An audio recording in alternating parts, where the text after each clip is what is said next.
This is baby Knuckles, and this is adult Knuckles. Massive, unstoppable, with fists strong enough to split solid rock.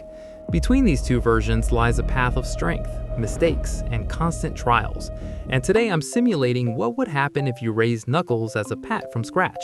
I'll feed him, run taste tests, train him, build strength zones for him, and see at what point he becomes too powerful to control. But right now it's just an egg.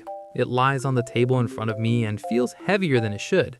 The reddish shell is covered with dark veins, as if energy is already circulating inside.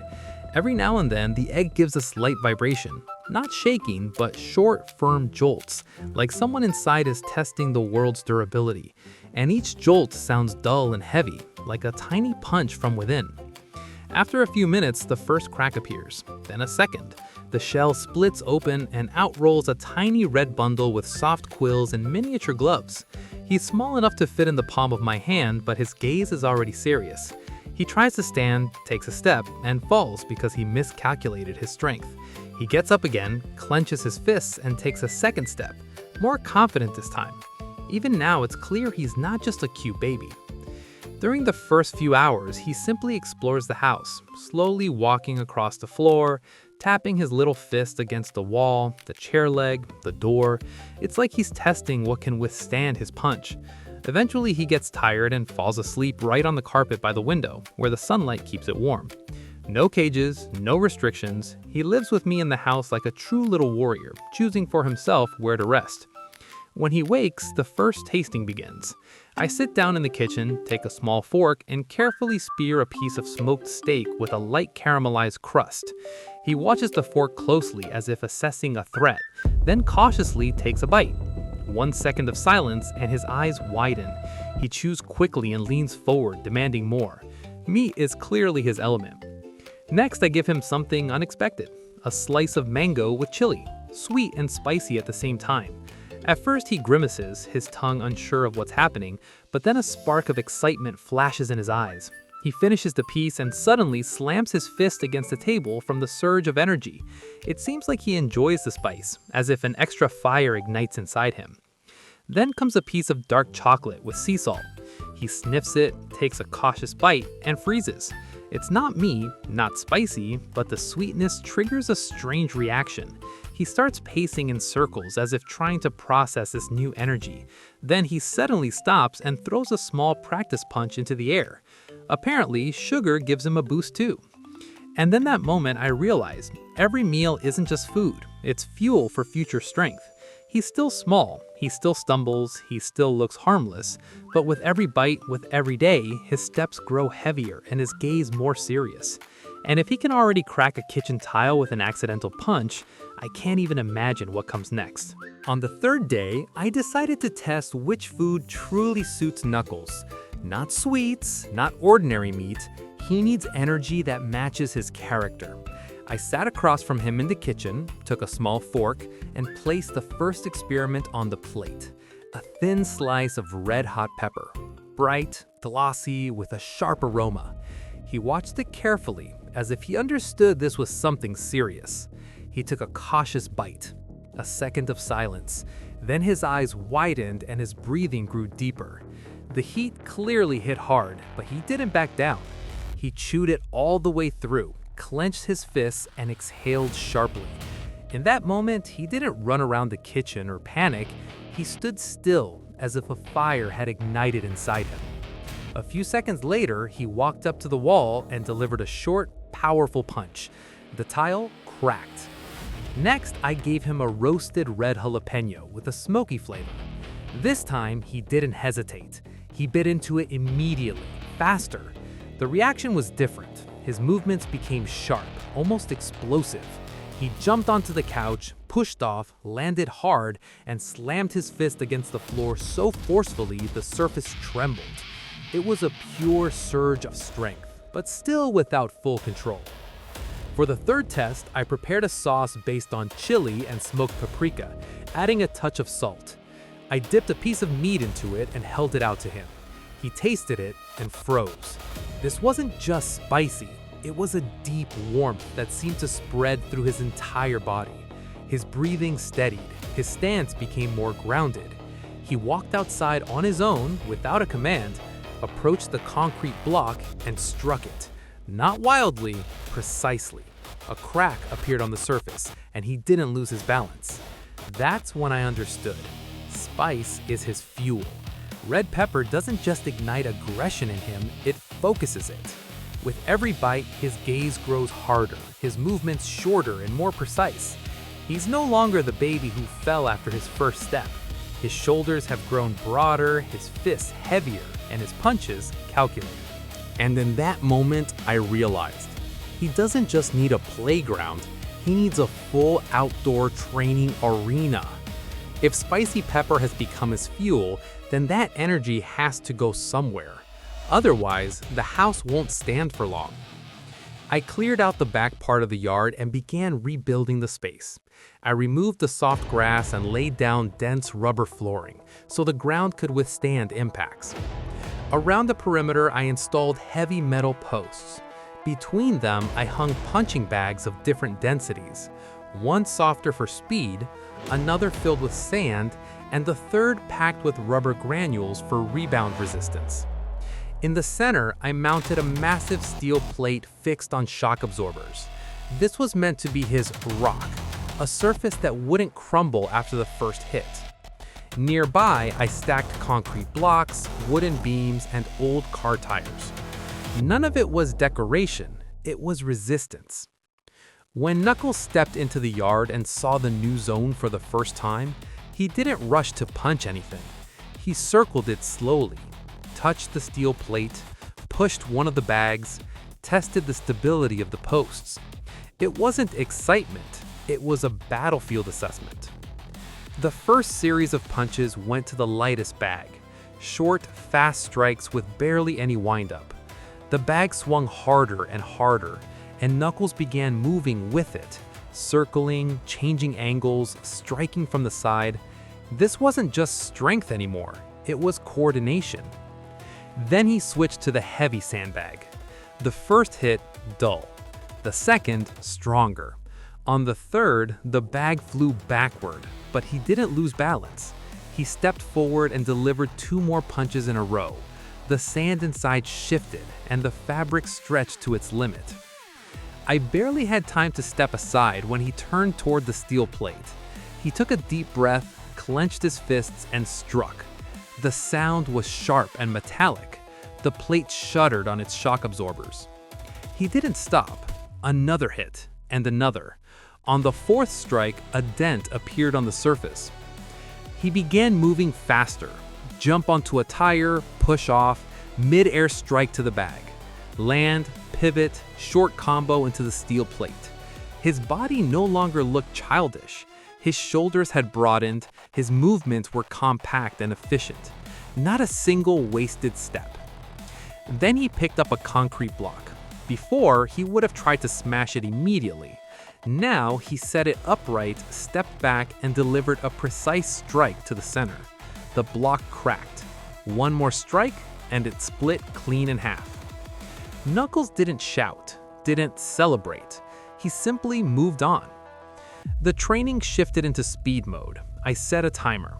30 seconds, maximum strike combo on the bag. He moved so fast, the bag had barely time to swing back into position. 10 seconds of rest, then another round. His breathing was heavy, but steady. At one point, one of the bags gave out. The mount snapped and it crashed to the ground. Knuckles froze for half a second, then calmly stepped away and stood before the steel plate. He no longer needed light resistance. As the sun began to set, the arena looked different. Dents in the plate, one concrete block shattered, one bag torn apart, and in the middle of it all, him, standing, breathing heavily, but with a calm gaze. This is no longer training for fun. This is systematic work. Every punch intentional, every movement calculated. And if I once built this arena to contain his strength, now I understand, soon I'll have to reinforce it, because he's growing faster than the steel around him. Several weeks passed. The training arena in the yard no longer looked new. The steel plate was dented, The concrete blocks had to be replaced constantly, and I was rehanging the punching bags almost every week. Knuckles had grown, not just physically. He carried the confidence of someone who knows his own strength. And that's when I realized he needed a real opponent. I built a ring in the yard, 4 metal posts, thick ropes, reinforced flooring on the foot. This wasn't just bag work anymore. This was a place for a fight. But for the ring to mean anything, it needed a rival equal in speed and character. And the choice was obvious: Sonic. When Sonic stepped into the yard, the atmosphere shifted instantly. He was faster, lighter, always in motion. If Knuckles was power and weight, Sonic was speed and maneuverability. They stood facing each other in the center of the ring. No jokes, no smiles, just eye contact.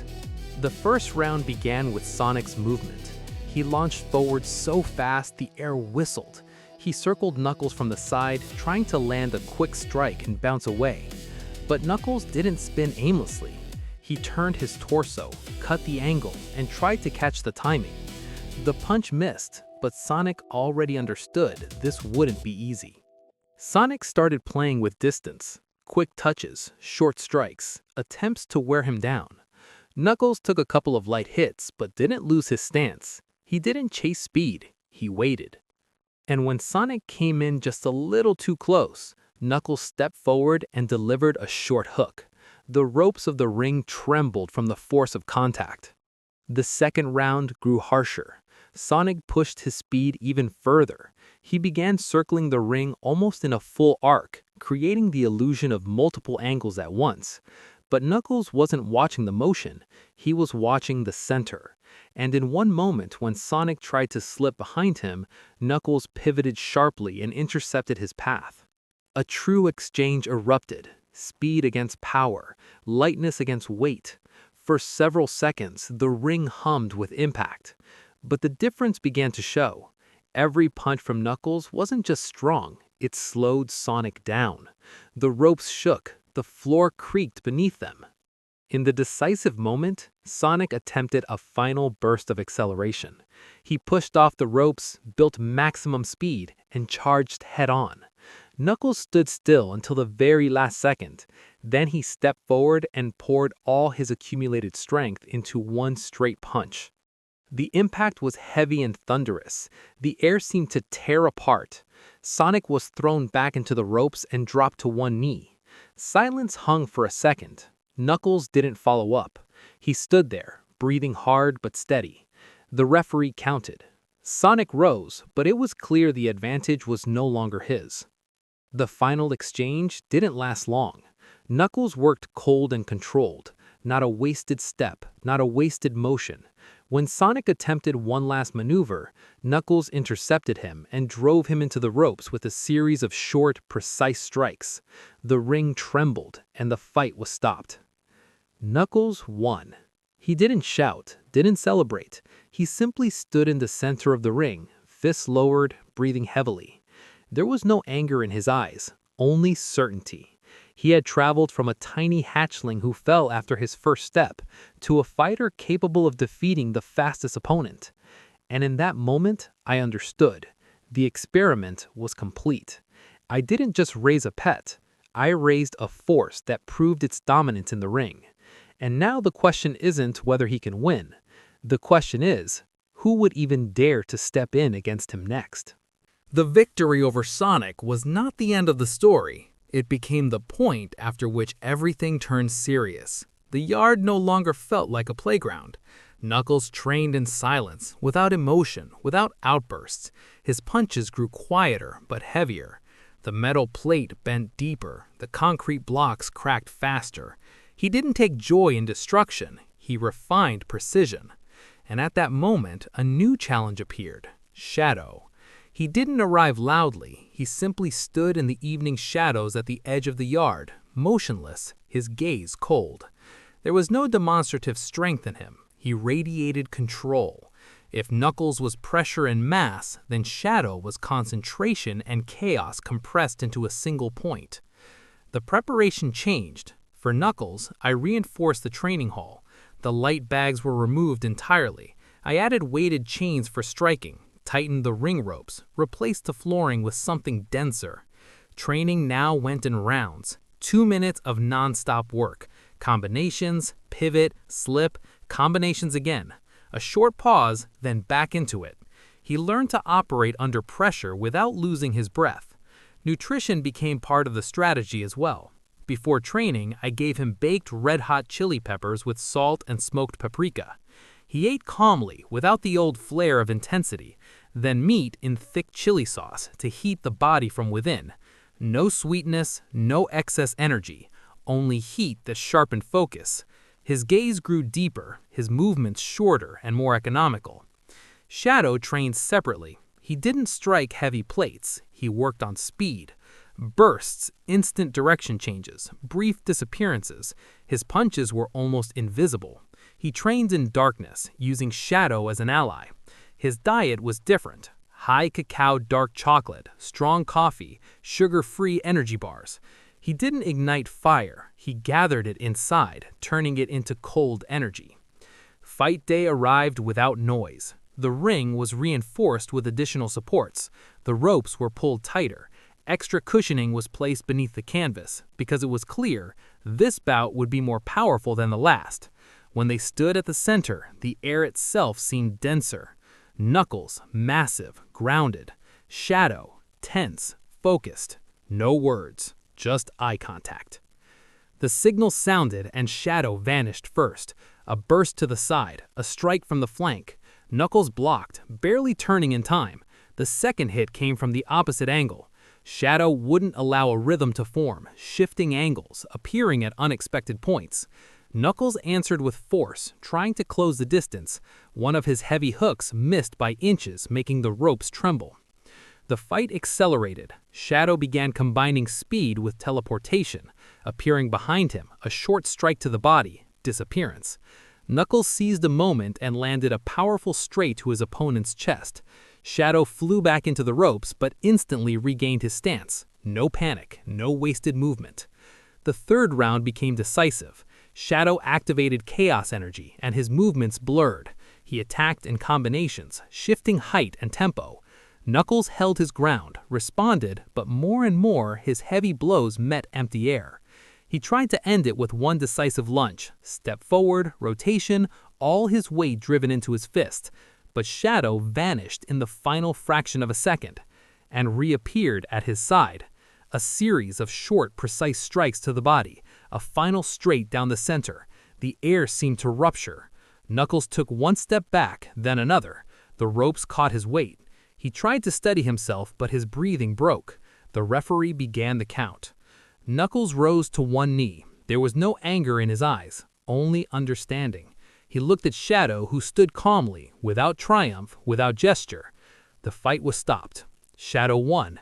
He didn't celebrate. He simply nodded and stepped out of the ring, dissolving into the evening shadow. Knuckles remained at the center, shoulders heavy, breathing deep, but his eyes alive. This was not defeat. It was a new limit. And in that moment, I understood. Strength is not only victory, it is the ability to take the hit, stay on your feet, and come back stronger. Which means the story is not over.